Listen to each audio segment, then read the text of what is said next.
The stars above New Bizin had always been beautiful. The colonists who lived there often sat on their rooftops at night, watching the lights in the sky and feeling grateful for their peaceful lives. They had built their city over 3 generations, turning a rocky world into a green paradise. They had schools and hospitals and parks where children played. They had everything they needed. But tonight, the stars were hidden. A shadow had fallen across the sky. The shadow of 1,000 warships thought the Vektari Empire had come. Gorvan the Unbroken stood on the command deck of his flagship, the Crusher of Worlds. He was massive, even by Vektari standards. His gray skin was covered in scars from 100 battles. His forearms were thick with muscle. His eyes, red as blood, looked down at the human colony with nothing but contempt. "Such a small world," he said to his generals. "Such weak creatures. This will not take long." His generals laughed. They always laughed when Gorvan made jokes. It was safer that way. The Vektari had conquered 17 star systems in the past galactic cycle. They had crushed species far more powerful than humans. The Kalori, with their advanced technology. The Manthari, with their poison claws. The Drovaks, who were twice the size of any Vektari. All had fallen. All had bent the knee to Gorvan the Unbroken. Humans, the Vektari believed, would be the easiest conquest yet. "Send the demand for surrender," Gorvan ordered. "Tell them they have 1 hour to submit. If they refuse, we will burn their cities and take their children as slaves." The message was sent. Gorvan expected terror. He expected begging. He expected the humans to fall over themselves trying to please him. Instead, he received a simple reply. "Please hold. A representative will arrive shortly to discuss terms." Gorvan frowned. This was strange. Most species cried and screamed when they saw his fleet. Most species promised anything and everything to avoid destruction. But these humans sounded almost calm. "Perhaps they do not understand the situation," one general suggested. "Should we destroy one of their smaller cities as a demonstration?" Gorvan considered this. It was standard procedure. Show the enemy what happens to those who resist. Break their spirit before the real conquest begins. But before he could give the order, sensors detected a small shuttle rising from the planet's surface. It was tiny, barely large enough for 2 or 3 passengers. It carried no weapons. It posed no threat. They send a shuttle? Gorvan laughed loudly. "One tiny ship against my 1,000 warships? Let them come. I want to see what kind of fool the humans have sent to their death." The shuttle docked with the Crusher of Worlds. 300 elite Vektari warriors lined the hall, their weapons ready, their armor gleaming. They were the best soldiers in the Empire. Each one had killed dozens of enemies. Each one was ready to tear apart whoever walked through that door. The door opened. A woman stepped out. She was small. So small that some of the Vektari soldiers had to look twice to make sure they were seeing correctly. She wore a simple gray uniform with no decorations. She carried no weapons. Her black hair was tied back in a neat style. Her face was calm, and she was smiling. The Vektari soldiers looked at each other in confusion. This was the human representative? This tiny, unarmed female with the strange expression on her face? This was what humanity sent to negotiate with the greatest military power in the known galaxy? Gorvan pushed through his soldiers to get a better look. He towered over the woman, his shadow completely covering her. Most beings would have trembled. Most would have fallen to their knees. Most would have begged for mercy. The woman simply looked up at him and bowed politely. "Good evening," she said.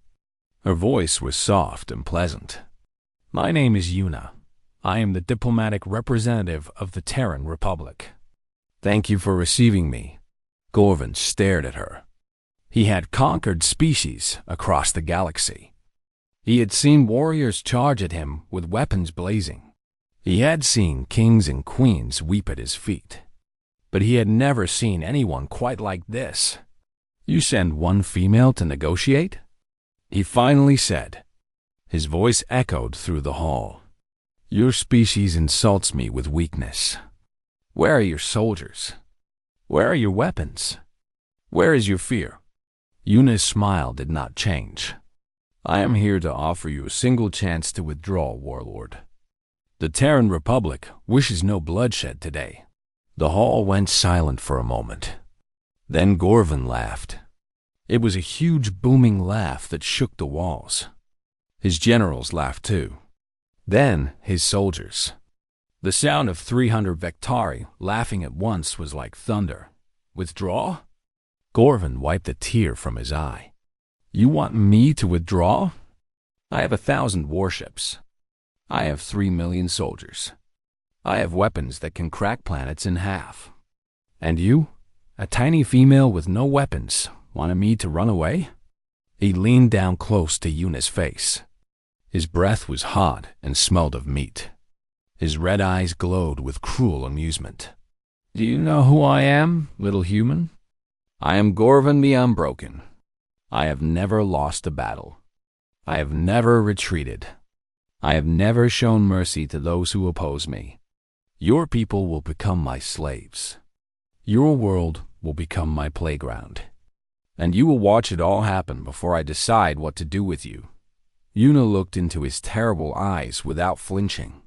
"I understand," she said calmly. "I wanted to give you the chance to choose peace. It is what we always do. We believe in giving everyone a choice." Gorvin scoffed at her smile. It was a loud, mocking sound that echoed through the hall. He turned to his generals, spreading all 4 arms wide. "Can you believe this? She speaks of peace. She speaks of choices. As if the weak have any say in what happens to them." His generals laughed again, eager to please their master. But when Gorvin turned back to Yuna, something had changed. The air felt different, heavier. The lights seemed slightly dimmer than before. There was a strange pressure in his head, like something was pushing against his thoughts. Yuna was still smiling. But now, for the first time, Gorvin noticed something in her eyes. Something old. Something patient. Something that had seen more than he could possibly understand. "I am glad I gave you the choice," Yuna said softly. "It makes what comes next easier for my conscience." Gorvin opened his mouth to respond, and found that he could not move. His body had frozen completely. His 4 arms hung at his sides like dead weight. His legs would not respond. His jaw was locked in place. Only his eyes could move, darting around in sudden panic dot around him. 300 elite Victari warriors stood as still as statues. Some had weapons half raised. Some had taken a step forward. Some had opened their mouths to shout. All of them were now completely frozen. The only sound in the hall was Yuna's footsteps as she began to walk slowly forward. "Do not worry," she said gently, her smile never wavering. "This will not hurt. I simply need you to listen. Really listen. Can you do that for me, Warlord?" Gorvin's eyes were wide with something he had never felt before in his entire life. Fear. The silence in the hall was absolute. 300 of the most dangerous warriors in the galaxy stood frozen like toys. Their muscles strained against invisible chains. Their minds screamed commands that their bodies could not follow. They could see. They could hear. They could think. But they could not move even a single finger. Gorvin the Unbroken had faced death many times. He had stood against enemies that could breathe fire. He had fought creatures with claws that could cut through metal. He had survived battles where his own blood had soaked the ground. None of those moments had prepared him for this. He was trapped inside his own body. Yuna walked slowly through the frozen army. Her footsteps echoed in the silent hall.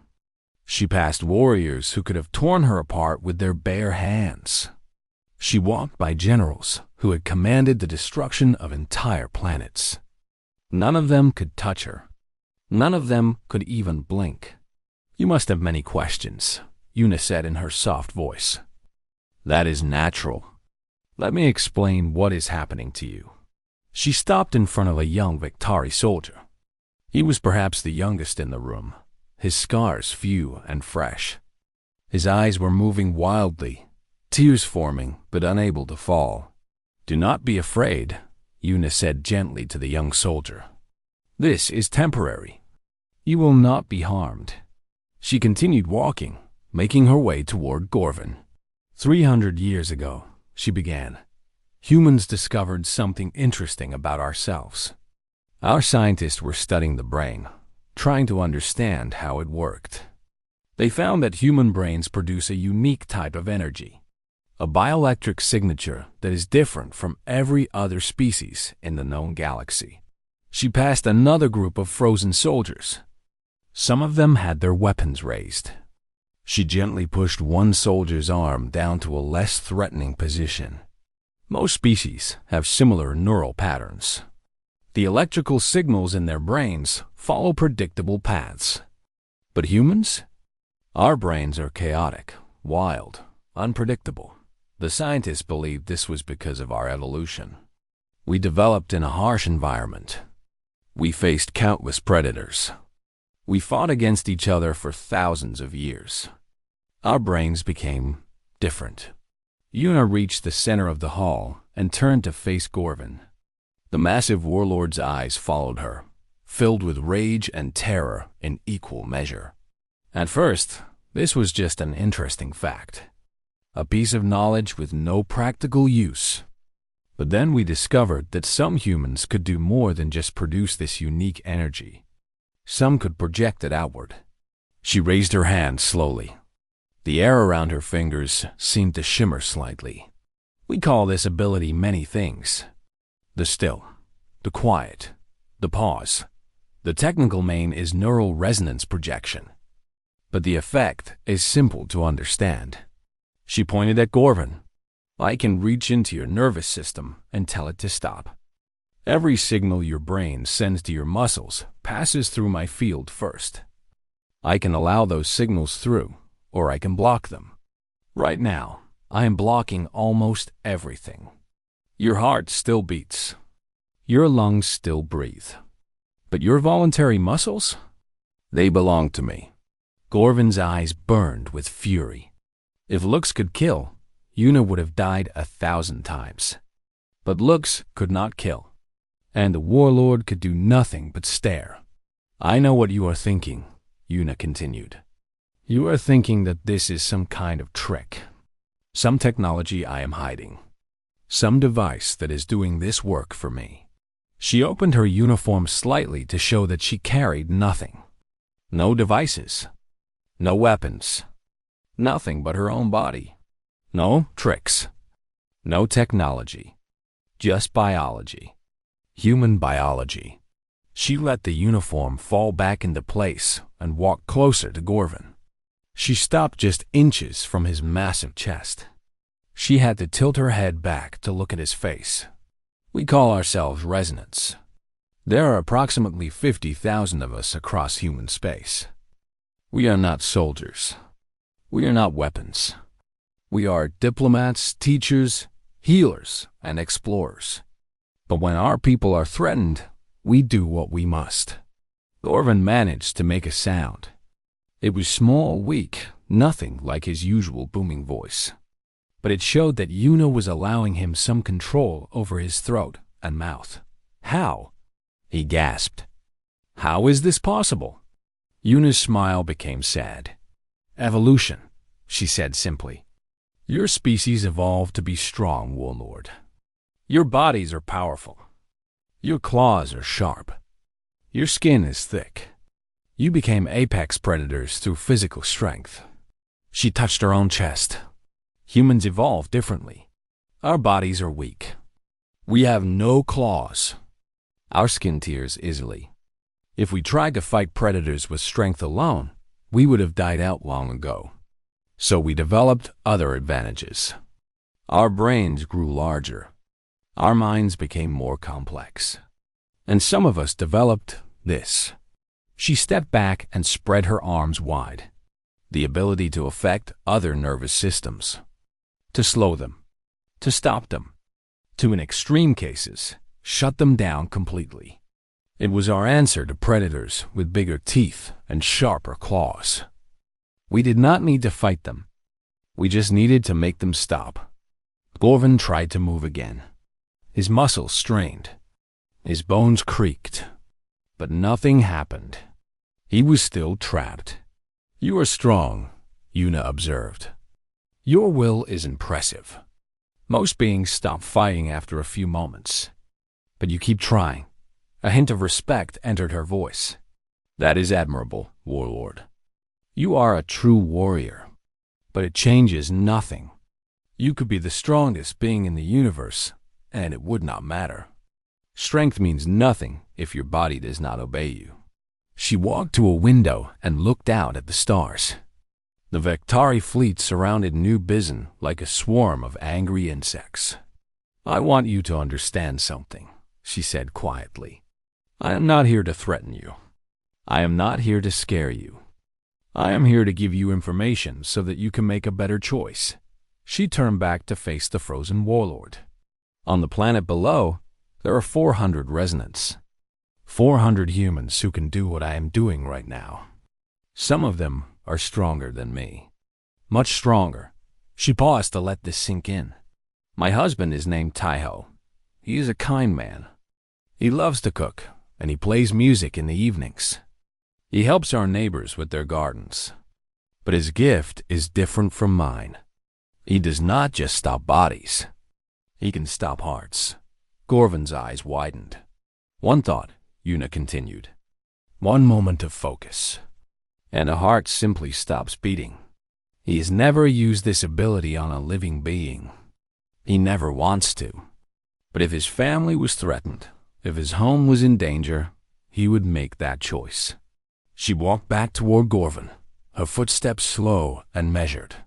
"My daughter is named Somi. She is 16 years old. She loves reading stories and drawing pictures of animals. She wants to become a veterinarian someday and help creatures across the galaxy." Una's voice grew softer. "Somi can reach minds across a star system. She can touch thousands of brains at once. She cannot control them the way I control you now, but she can send feelings, fear, confusion, panic. If she wished, she could turn your entire fleet against itself. Soldiers attacking their friends. Officers giving wrong orders. Complete chaos spreading from ship to ship." She stopped in front of Gorvin again. "She is 16 years old, Warlord. A child by our standards. And she could break your army without leaving her bedroom." For the first time, something other than rage appeared in Gorvin's eyes. It was the beginning of understanding. "You think we are weak because we smile," Una said. "You think we are soft because we ask for peace. You think we are easy prey because we do not carry weapons." She leaned closer, her voice dropping to a whisper. "We smile because we choose to be kind. We ask for peace because we know the cost of war. We do not carry weapons because we do not need them." She stepped back and released her hold slightly. Gorvin gasped as feeling returned to parts of his body. His arms tingled. His legs burned. But still, he could not move freely. "Now," Una said, her smile returning to its gentle warmth, "I think you are ready to listen. Really listen. So let me tell you what happens next." Una moved to a control panel on the wall and pressed a button. A holographic display came to life in the center of the hall, filling the air with images that glowed with soft blue light. The frozen Vectari soldiers watched with eyes that could not look away. "Before I tell you about the future," Una said, "I need to tell you about the past. About who humans really are. About why we became what we are." The hologram showed a beautiful blue planet covered in green continents and white clouds. "Earth, the human homeworld. This is where we come from," Una said. A small world in a quiet corner of the galaxy. Nothing special about it. Average size. Average resources. Average position. But the creatures that evolved on this world were not average at all. The image changed to show early humans. Small, weak, naked beings surrounded by massive predators. Lions, bears, wolves, creatures with teeth and claws that could tear flesh with ease. We were not the strongest, Yuna said. We were not the fastest. We could not fly or breathe underwater or hide in the shadows. By all logic, we should have died out millions of years ago. The image changed again. Now it showed humans working together. Building tools. Making fire. Hunting in groups. But we had something else. We could think. We could plan. We could work together. And most importantly, we could adapt. When the world changed, we changed with it. When new dangers appeared, we found new solutions. She walked around the hologram, her face lit by its blue glow. And then we discovered the most dangerous thing of all. Each other. The images became dark. Wars, battles, blood and fire. Humans fighting humans across every landscape imaginable. In forests and deserts and mountains.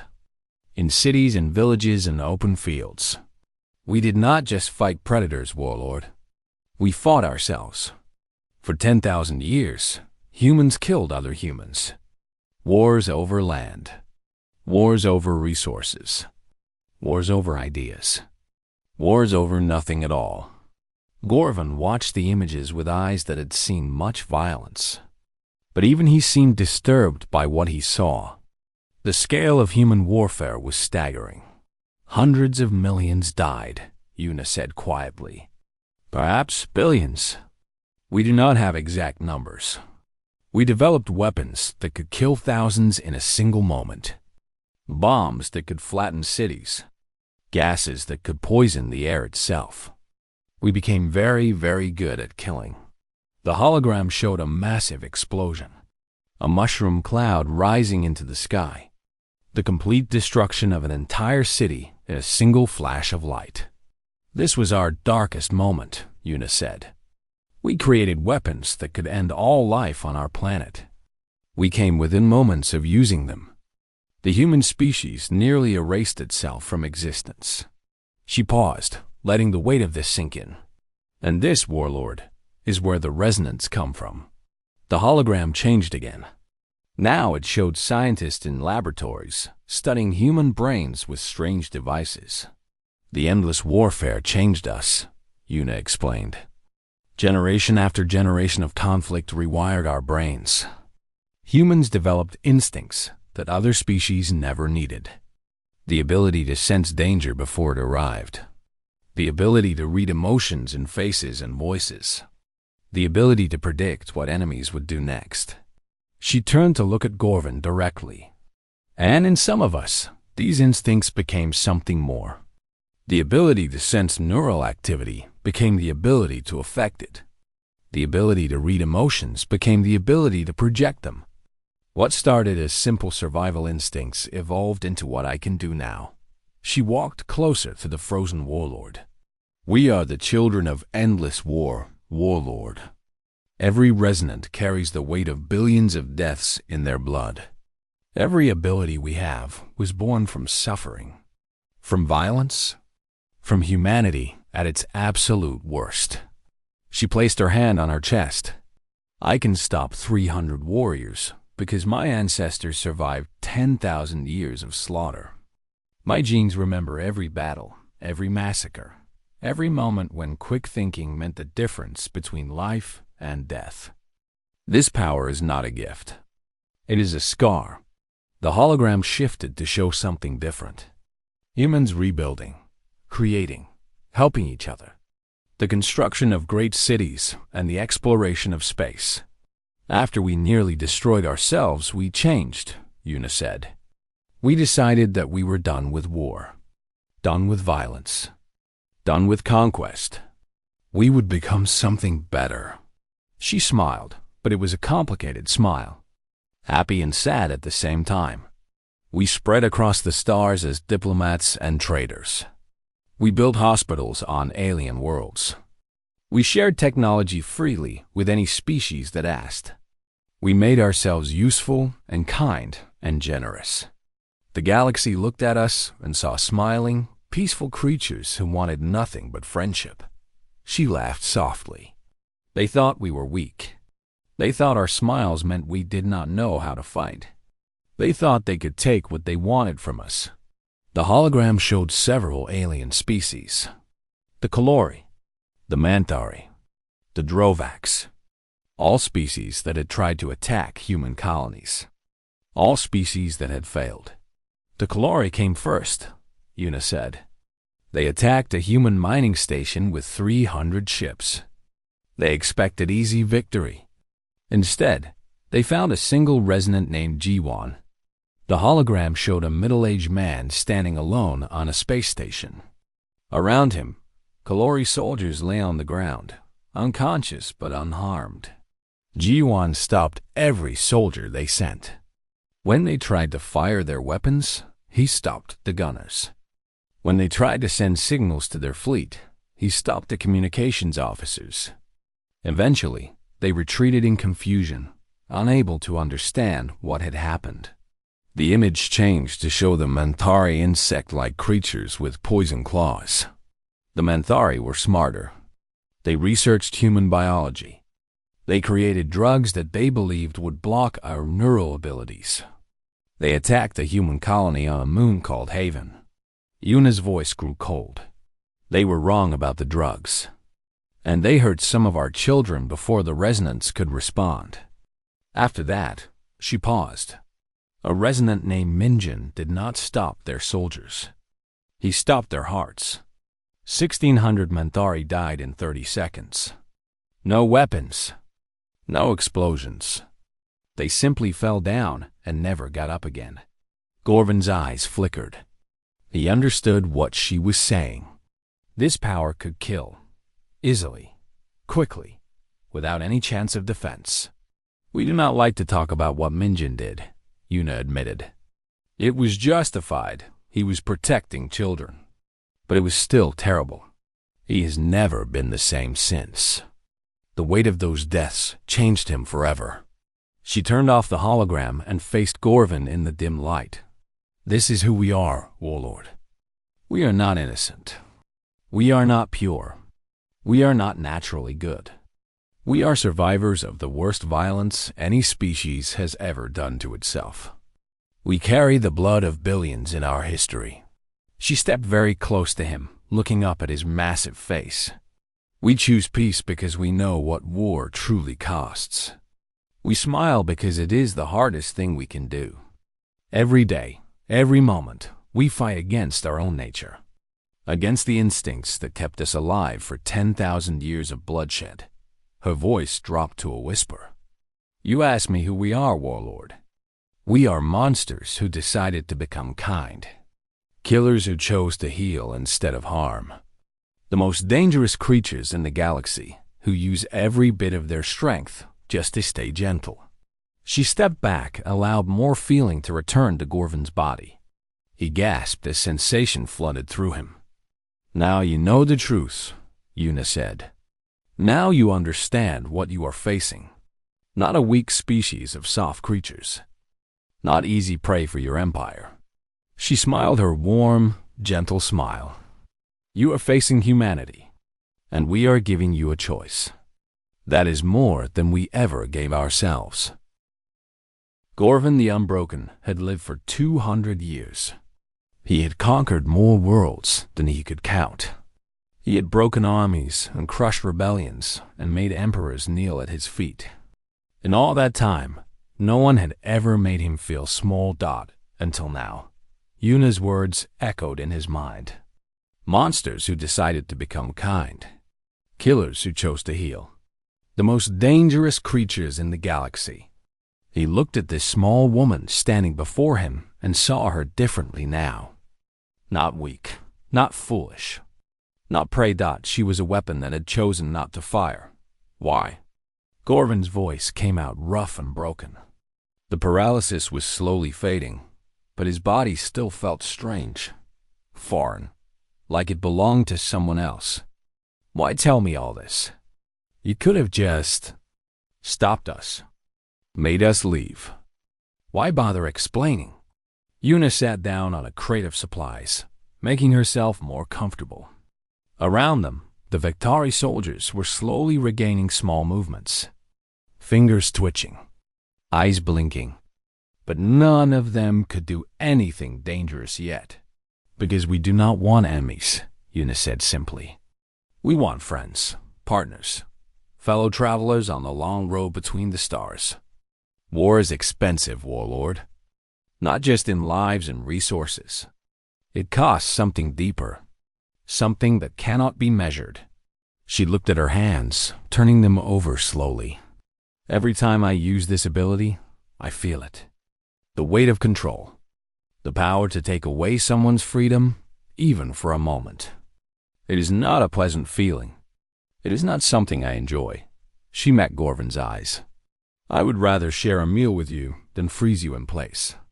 I would rather hear stories of your victories than make you helpless. I would rather be your friend than your jailer. Gorvin tried to laugh. It came out as a weak cough. Friends? After everything you have done to me? After you have humiliated me in front of my soldiers? I have not humiliated you, Una said gently. I have educated you. There is a difference. Your soldiers saw a powerful warlord face an unknown enemy and survive. They saw their leader listen and learn instead of dying uselessly. That is not humiliation. That is wisdom. She gestured at the frozen soldiers around them. They will respect you more after this, not less. Because you will be the leader who recognized the threat and adapted.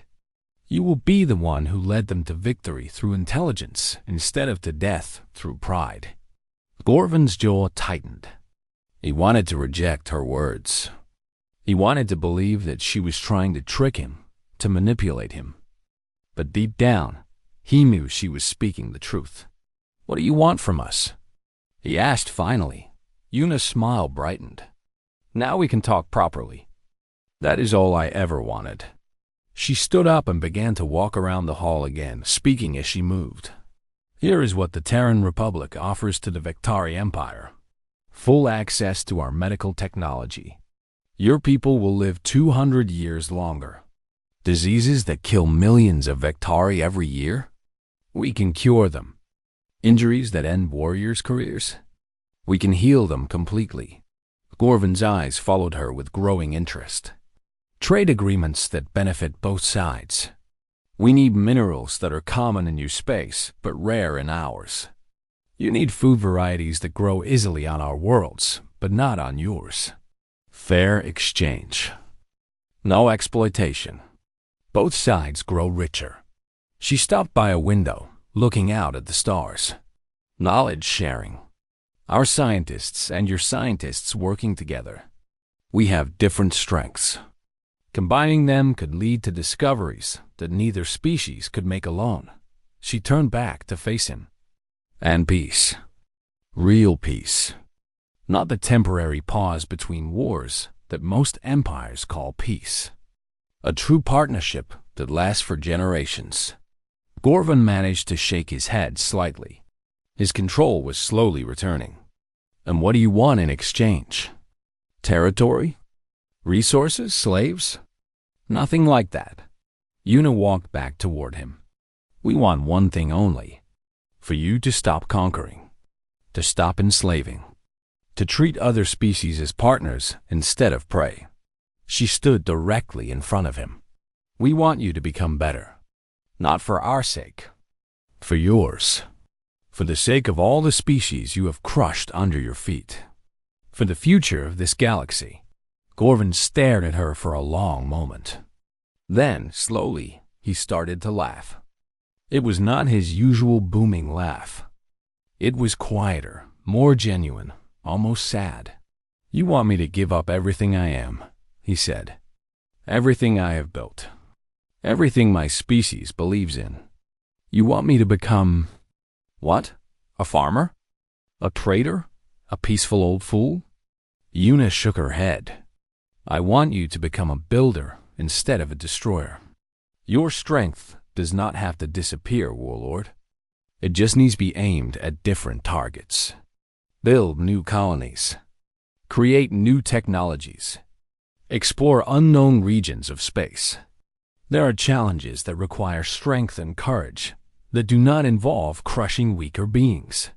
She placed her hand on his massive arm. He flinched at her touch, but did not pull away.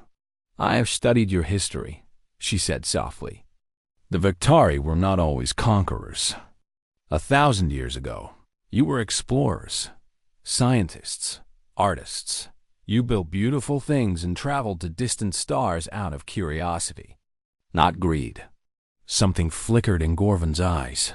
Pain, memory, a distant echo of what his people used to be. The wars changed you, Yuna continued. Other species attacked you, and you learned to attack first. You became what you had to become to survive. I understand that. Humans went through the same transformation. She stepped back and spread her hands. But survival is over now, Warlord. The Victari are strong. No one threatens you. You do not need to keep conquering to protect yourselves. You can choose to become something else. Something better. Something closer to who you used to be. Gorvin was silent for a long time. Around them, his soldiers were slowly regaining more movement. Some could now move their heads. Others could flex their fingers. But none of them spoke. They were all listening. And if I refuse? Gorvin asked quietly. If I take my fleet and leave and return with more ships? With weapons designed to stop your resonance? What then? Yuna's expression did not change. Then we will stop you again, as many times as necessary. And each time you will lose more soldiers, more ships, more resources. Eventually, you will have nothing left to attack with. She paused. Or we will be forced to do something we do not want to do. Something like what Minjun did to the Manthari. Something that will haunt us forever. Her voice grew heavy. I do not want that, Warlord. I do not want to become a killer. I do not want my husband to have to stop hearts. I do not want my daughter to break minds. We chose to be healers instead of destroyers. But if you force us, she looked into his eyes with an expression that made his blood run cold. We remember how to be monsters. We never forgot. We just choose not to be. Every single day, we make that choice. But if you take our homes, hurt our children, threaten everything we love. She did not finish the sentence. She did not have to. Gorvin understood. These humans were not peaceful because they were weak. They were peaceful because they were trying desperately not to be what they really were. They were holding themselves back, controlling themselves, fighting their own nature every moment of every day. And if someone pushed them hard enough, that control would break. How long? Gorvin asked suddenly. Yuna tilted her head. How long for what? How long until I can move properly? My generals are getting restless. Yuna smiled and snapped her fingers. Instantly, feeling flooded back into Gorvin's body. He stumbled, caught himself, and stood straight. His soldiers gasped as they too regained full control. Weapons clicked as 300 warriors prepared to attack. Gorvin raised one massive hand. Stand down, he ordered. Soldiers froze again, but this time by choice, not by force. They looked at their warlord in confusion. I said stand down. Gorvin's voice was firm. We are leaving. A general stepped forward. My lord, surely we cannot let this insult go unanswered. One human has taught me something valuable, Gorvin interrupted. He looked at Yuna with something that might have been respect. We will return to our space. There will be negotiations. Yuna bowed slightly. That is all I ever asked for. 1 year later, Gorvan stood in a place he never thought he would visit. The streets of New Seoul, capital city of Earth, were bright with morning sunlight. Humans walked past him in colorful clothes, going about their daily business. Some stared at the massive Vectari in their midst. Others simply smiled and nodded in greeting, as if a former warlord visiting their planet was perfectly normal. Perhaps, Gorvan thought, for humans it was. He had changed in the past year.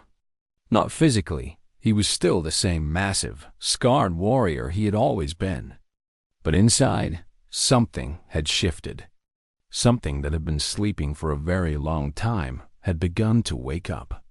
The treaty had been signed within a week of his departure from New Bizin. The Vectari Empire had withdrawn all forces from human space. In return, human medical teams had begun arriving in Vectari territory almost immediately. The cures they brought were real. Diseases that had killed Vectari children for generations were wiped out in months. Warriors who had lost limbs in battle received new ones, grown from their own cells.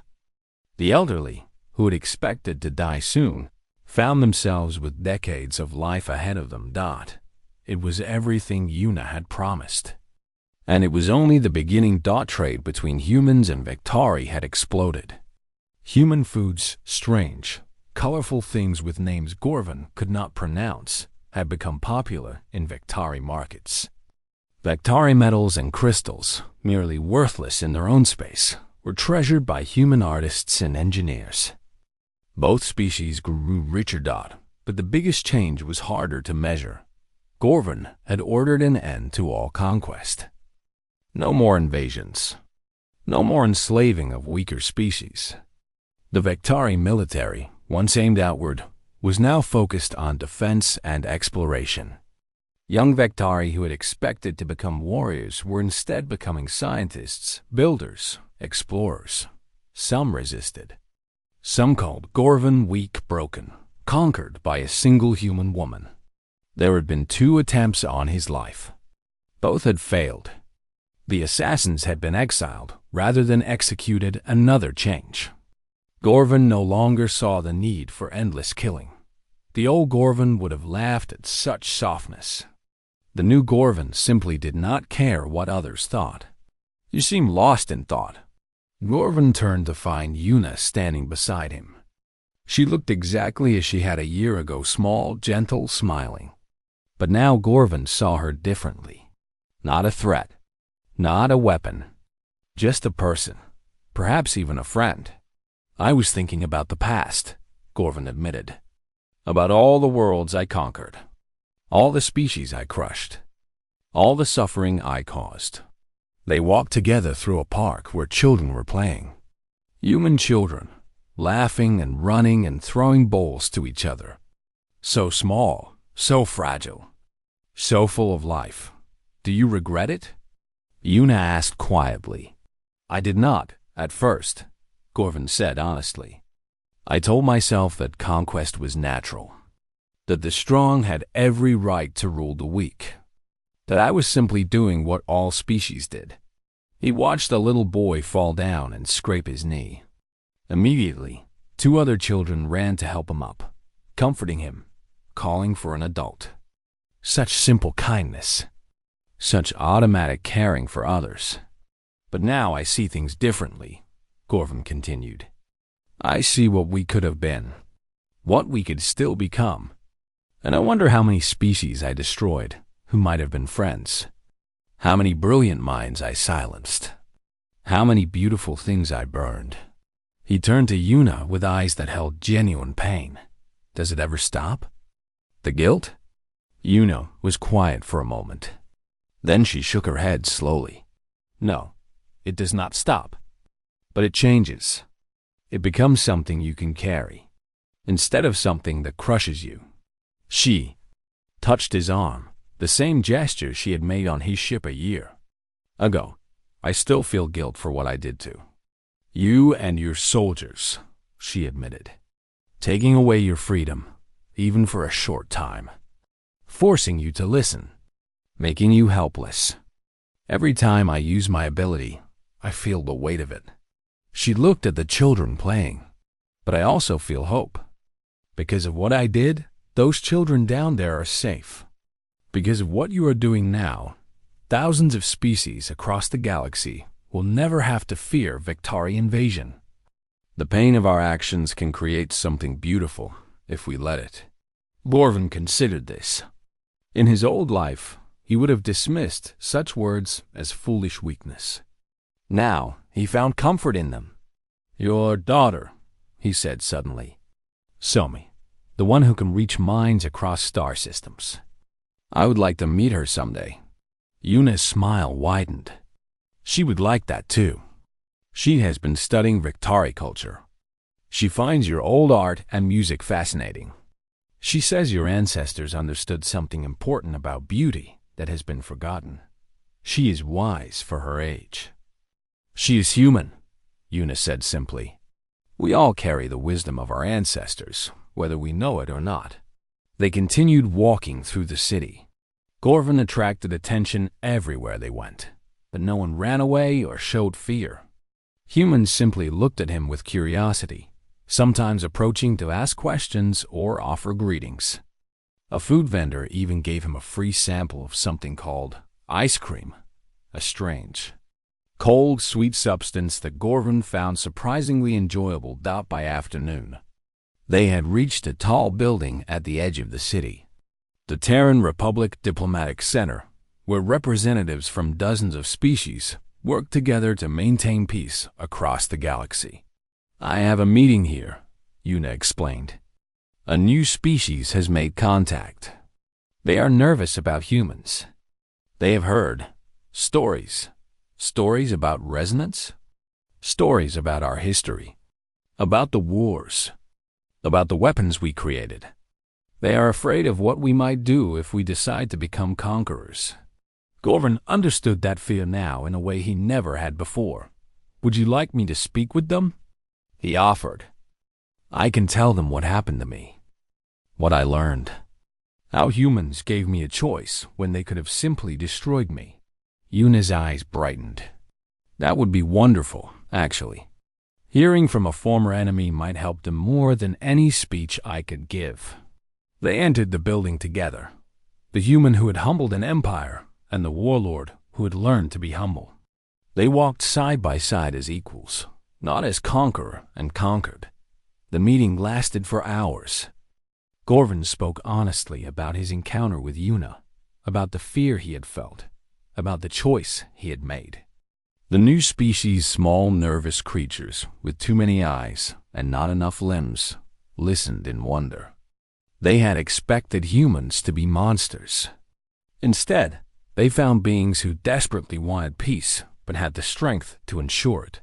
When the meeting ended, the small creatures left with hope in their many eyes. Another potential war prevented. Another species brought into the growing network of peace. That night, Gorvin stood on a balcony overlooking New Sol.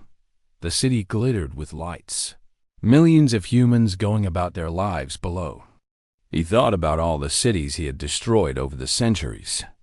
All the lights he had extinguished. Yuna joined him, carrying 2 cups of a hot human drink called tea. You did well today, she said, handing him a cup. Those creatures will remember your words for generations. Gorvin accepted the tea carefully, trying not to crush the delicate cup in his massive hand. I have a question, he said. One that has been bothering me since that day on my ship. Ask, if I had refused your offer, if I had attacked you instead of listening, would you have stopped my heart? Like the resonant who killed the Manthari? Yuna was silent for a long moment, looking out at the city lights. I do not know, she admitted finally. I have never been in that situation. I have never had to make that choice. I hope I never will. She turned to face him. But I think I would have tried everything else first. Every option. Every possibility. I would have done everything in my power to find another way. And if there was no other way? Yuna's smile faded. For just a moment, Gorvin saw something ancient and terrible in her eyes. The predator behind the gentle mask. The monster that chose to be kind. Then I would have done what was necessary, she said quietly. And I would have carried that weight forever. The ancient predator disappeared, and the gentle smile returned. But that is not what happened. You chose to listen. You chose to change. You chose to become better. And because of your choice, neither of us has to carry that terrible weight. She raised her teacup to better choices. Gorvan raised his own cup carefully. 2 better choices, he agreed. They drank together in comfortable silence, watching the lights of the city below. 2 former enemies, now something like friends. A reminder that even the darkest paths could lead to unexpected places. And somewhere in New Bizen, on a peaceful evening much like this one, a young girl named Somi sat on her roof and looked up at the stars. She could feel minds across the galaxy, billions of thoughts, emotions, dreams, and fears. Among them, she could feel her mother and the old Vektari warlord, sharing tea and conversation. She smiled, and the stars seemed to shine a little brighter. This was what humans fought for. Not conquest, not power, not glory. Just moments like this. Simple and peaceful and full of hope. It was worth everything they had suffered to get here. And they would protect it with everything they had, because that was what humans did. They smiled. They offered peace. They gave everyone a choice, and if someone refused that choice, well, they remembered how to be monsters too.